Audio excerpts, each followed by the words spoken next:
Olha, gente, a saúde mental deixou de ser apenas um assunto daquelas rodas de conversa e passou a fazer parte das normas de segurança do trabalho. A atualização da norma regulamentadora número 1, a NR1, amplia o olhar sobre a prevenção de riscos ocupacionais e passa a considerar também fatores como estresse, ansiedade, assédio moral, sobrecarga de trabalho e outros riscos psicossociais que podem afetar a saúde dos trabalhadores. Para explicar o que muda na prática e como empresas e colaboradores podem se preparar, nós vamos conversar agora com um engenheiro especialista em segurança do trabalho e fundador da G2W. É isso? É isso aí, Flávio. G2W, você viu que tem a voz boa. Consultoria e Educação, Felipe Toqueton Sanches. Felipe, muito bom dia, seja bem-vindo ao nosso Jornal da Manhã. Olha, é um prazer estar aqui, muito obrigado. E é isso mesmo, é G2W, que vem de Grow to Win, de crescer para vencer. Você sabe que esse era o nome do meu funil de vendas, quando eu era diretor nacional de uma equipe de vendas, por 14 anos.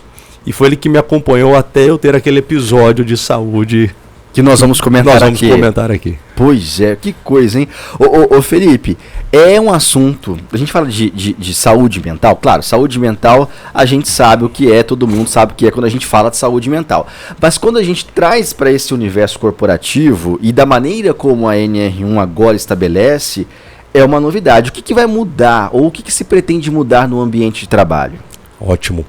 Primeiro, né, vale reforçar para todo mundo que saúde mental sempre existiu no ambiente de trabalho, né? Só que havia ainda muito preconceito, a gente não tinha medidas para medir, para tangibilizar isso, né? A gente sempre falou de acidentes de trabalho, riscos físicos, químicos, biológicos, ergonômicos e os acidentes de trabalho, que é o que a NR1 sempre vigorou. E agora ela incluiu, já existia, mas não tinha uma amplitude, não se tinha uma literatura mais adequada sobre isso, então entrou os fatores psicossociais para ajudar no ambiente de trabalho a questão de saúde mental. E o que são esses fatores psicossociais? Vamos pensar assim, ó, a gente tem os perigos, quando a gente fala de segurança do trabalho, tem sempre os perigos e os riscos, né? Os perigos são as fontes. Então vamos pensar assim, o que são fontes que afetam a saúde emocional, a saúde mental e social de um indivíduo no ambiente de trabalho? Estamos falando de sobrecarga de trabalho, de metas abusivas, um excesso, o próprio assédio. A lei ela veio muito baseada em cima do assédio e da violência no trabalho. Foi fundamentada em cima disso, principalmente. Mas você tem outras fontes que podem levar ao estresse e a quadros de ansiedade, de depressão. E isso vai gerar o quê? Um afastamento, né? Passivos, trabalhistas também. E isso é tão comum, não é, Felipe? Isso, infelizmente, acontece com uma certa frequência, não é não? Isso é muito comum. De novo, a gente precisa olhar para essa atualização da NR como uma oportunidade agora da gente tratar isso. Porque antigamente, como eu disse, a pessoa às vezes estava com algum quadro de ansiedade, o próprio burnout, né, que da pandemia para cá entrou muito em evidência, né, que é o esgotamento, né, da pessoa no ambiente de trabalho. Então isso era tratado com muito preconceito. E agora a gente tem uma oportunidade objetiva de dar tratativas profissionais e que vão proteger tanto o indivíduo, o colaborador, quanto o empregador também. Perfeito. E a gente está falando que isso é normal, que isso acontece muito, aconteceu com você. Não é, Felipe? Exatamente. Me fala o que aconteceu com a sua vida, como é que era a sua vida aos 40 anos de idade e o que aconteceu em decorrência dessa vida que você levava. Aos 38, eu assumi uma posição de diretoria nacional de vendas de uma multinacional lá em São Paulo. Então eu era responsável pela equipe Brasil. Eu tinha 150 liderados diretos, né? E quando eu assumi essa posição, a minha vaga de gerente nacional, eu era o gerente e fui para a diretoria. A minha vaga de gerente, é muito comum isso em instituições grandes, tá? Ela ficou congelada e não houve contratação, não houve reposição da minha vaga naquele período. Só que eu fiquei convivendo com essa situação por mais de 1 ano e meio. E ali houve realmente uma sobrecarga de trabalho, um volume, eu comecei a não ter tempo para mais nada, sabe? Eu não tinha tempo para estar em casa mais. as preocupações aumentaram porque o volume de demandas e tarefas e a responsabilidade aumentou. Momentos de lazer, por exemplo, você não tinha? Não tive tempo para quase nada, praticamente, só trabalho, né? Você pensa que eu tinha que gerenciar uma equipe nacional, então assim, era uma empresa dentro da empresa, eu gerenciava um orçamento na época de 200 milhões de reais, Rapaz. Isso em 2019, né? E aí o que aconteceu? Em 1 ano e meio eu comecei a adoecer, só que eu não percebi. A gente está lá no mundo corporativo, era um executivo, e você não percebe. E eu entrei num quadro de ansiedade. Aí chegou num belo dia, de manhã, normal, eu acordei, fui tomar café, eu senti náusea, com o cheiro assim da manteiga, isso já é uma evidência de algum problema de saúde, né? E resolvi ir para o hospital por conta própria, estava começando a pandemia, não tinha nada relacionado ainda à Covid, né? E eu descobri que eu estava infartado, com a pressão 12/8, minha pressão normal, fiz o eletro normal e foi realmente um susto muito grande, tá? Aos 40 anos. Aos 40 anos de idade, exatamente. Isso por causa, então, de fato, dessa sobrecarga, dessa pressão e de tudo que foi acontecendo nesse ambiente corporativo que acabou se tornando a sua vida naquele instante. Afetou emocionalmente, né? Uhum. E por eu não identificar isso antes, por não ter também nenhuma medida para a gente estar identificando isso, o corpo deu sinal, né? Exatamente. E hoje tá tudo certo, tá tudo bem. Tá com você. ótimo, tudo certo. Muito bom. Até com base no que você acabou de colocar, que é uma situação pessoal sua, existe alguma diferença entre o funcionário que está apenas desmotivado e outro que está adoecendo emocionalmente? Quais sinais costumam aparecer nesse funcionário que está adoecendo no ambiente corporativo? Pode ser confundido, mas por isso que a NR1 ela traz agora a oportunidade da gente identificar, mapear mais adequadamente, capacitar as pessoas e a liderança principalmente das empresas, seja o dono, seja um líder, um gestor, a estar de olho nisso. Uma pessoa que está desmotivada, você vai estar conversando com ela, você vai olhar um pouco para os resultados, para a performance, para o dia a dia da rotina dela. A pessoa que já está adoecendo, ela apresenta de repente alguns quadros começa muito com ansiedade, é um negócio muito comum hoje, né? Então ela começa às vezes a faltar muito no trabalho, muito afastamento, sabe? Você começa a perceber que o dia a dia existem alterações nas entregas, nos entregáveis que essa pessoa tem, né? E você pode perceber às vezes fisicamente também nessa pessoa, você começa a identificar que ela não está muito bem, está precisando de alguma ajuda. Obviamente, a gente no ambiente de trabalho, a gente não vai clinicar, a gente não vai avaliar e nem podemos avaliar o indivíduo em si, mas a interação dele no ambiente de trabalho, sim, é obrigação da empresa estar atento a isso e, se for o caso, sugerir para que ele vá buscar um suporte, uma ajuda fora dali. Mas essa é uma responsabilidade que fica apenas com a empresa, ou os próprios trabalhadores também têm um papel importante nessa identificação e também na construção de um ambiente de trabalho mais saudável? Ótima pergunta. Para não haver confusão, isso é feito a 4 mãos. A gente não pode penalizar o empregador somente por isso. A responsabilidade é de todos.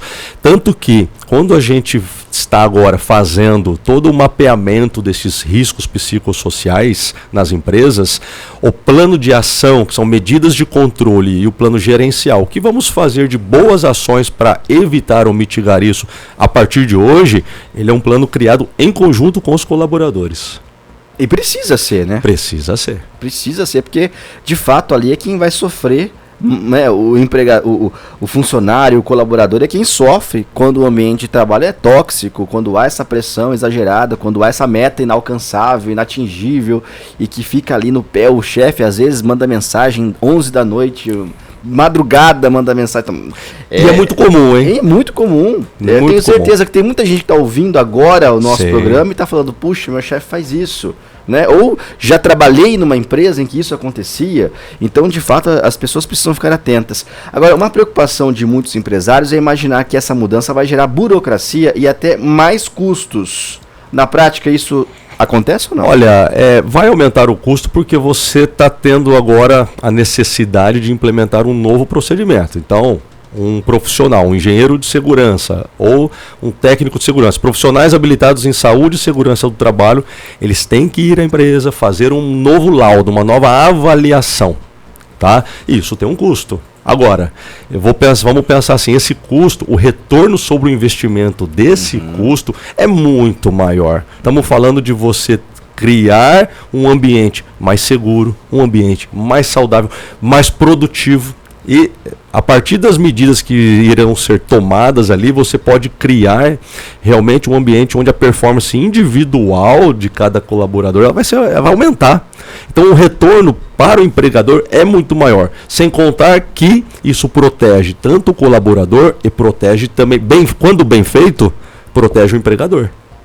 Perfeitamente. E a gente não está falando só de grandes empresas. Empresas pequenas, médias, também se beneficiam dessa situação. Exato. Talvez aí que está o maior olhar para o custo, porque até então empresas pequenas, pela avaliação do grau de risco, não havia necessidade ou obrigatoriedade de você fazer o documento que é a PGR, que nós falamos, que é o Programa de Gerenciamento de Riscos, devido ao risco baixo, a classificação que você tem naquela empresa. Agora, com essa nova NR1 psicossocial, toda empresa que tem um CLT, uma pessoa contratada em regime CLT, ela é obrigada a levantar, a fazer este trabalho de fatores psicossociais. Ô Felipe, você vai concordar comigo? Por exemplo, a gente tem um mundo em que a tecnologia está evoluindo rapidamente, né? O que hoje é uma novidade, daqui uma semana não é mais. Então muitos empresários não acompanham essa evolução tecnológica e até às vezes desacreditam dela. Então, quando vem uma norma como essa, a NR1, que vem trazer um assunto que é a saúde mental para o ambiente corporativo, pode ser que existam também empresários resistentes a isso. Não, isso não importa, isso não é importante.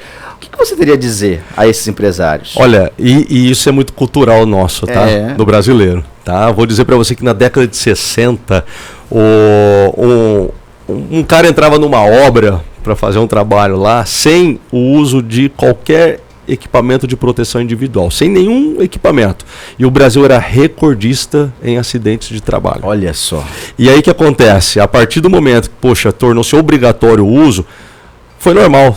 Até o próprio colaborador falou assim, não precisa disso tudo. O empresário falou assim, é uma medida muito excessiva, não há necessidade. E hoje isso viu-se que isso é realmente favorável. As evoluções trabalhistas ao longo do ano, em todo o mundo, ela passa por uma resistência dos empresários, dos empregadores, dos próprios colaboradores, porque é uma mudança cultural. Primeira coisa. Tá? Então assim, a gente vai começar a enxergar isso daqui, o valor disso, lá na frente, quando a gente realmente parar de ter afastamentos por saúde mental. Vamos falar assim, para esse empresário, ansiedade, ela hoje ocupa o 3º lugar em afastamentos registrados pelo INSS. O 3º, se juntamos ansiedade e depressão, ela se torna número 1. Uau! Então assim, é um assunto sério, só não era tratado.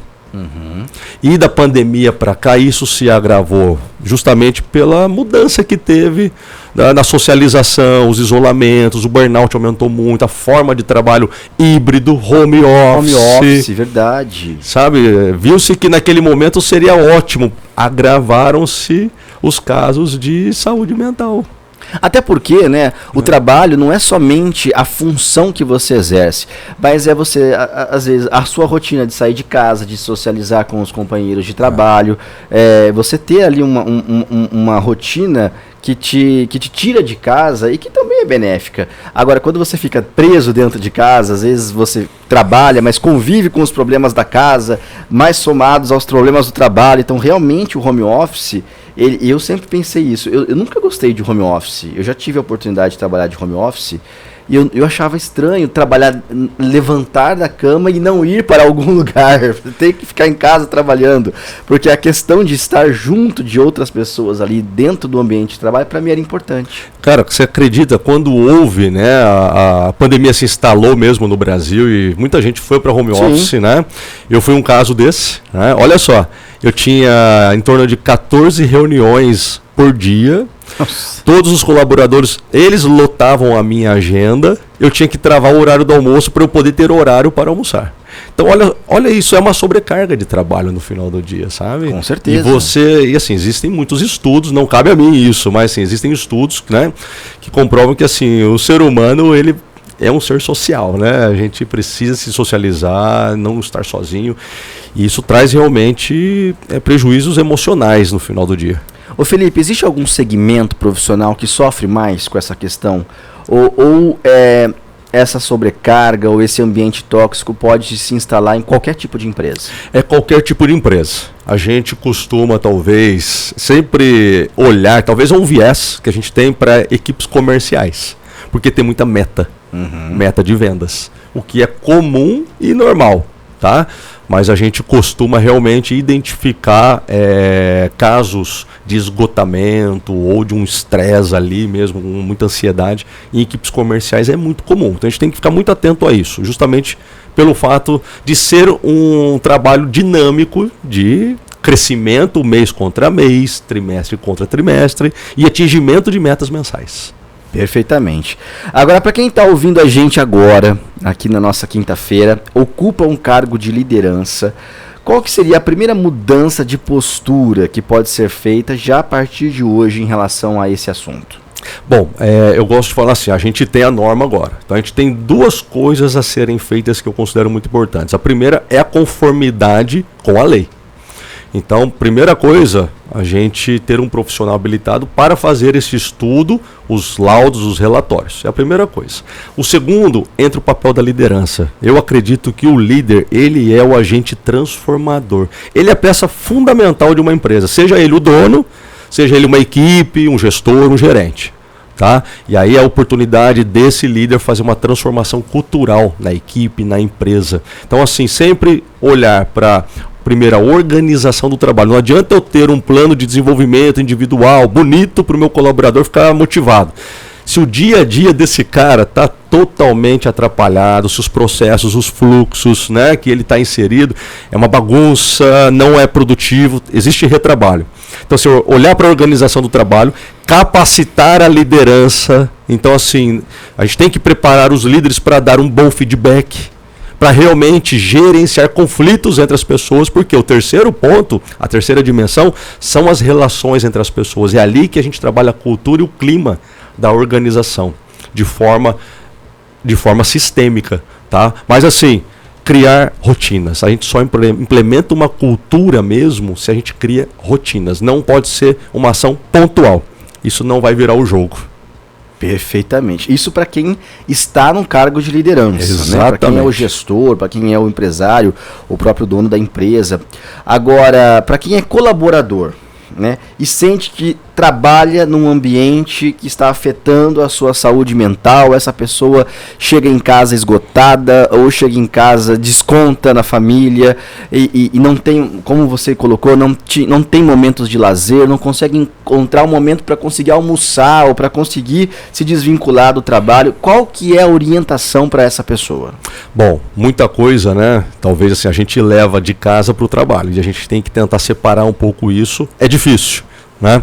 Mas essa pessoa, ela precisa levantar a mão dentro da empresa, falar com um profissional, se houver um profissional de recursos humanos, é o profissional, falar com o seu líder direto, mas tem que ser de uma forma muito aberta, muito transparente, sabe? Não é dizer o que está passando dentro de casa, não, mas falar assim, olha, eu estou passando por isso aqui no trabalho, eu acho que há uma sobrecarga, as metas não estão plausíveis, eu acho que a gente precisava reorganizar. Isso é um pedido de ajuda, acho que é o primeiro ponto, sabe?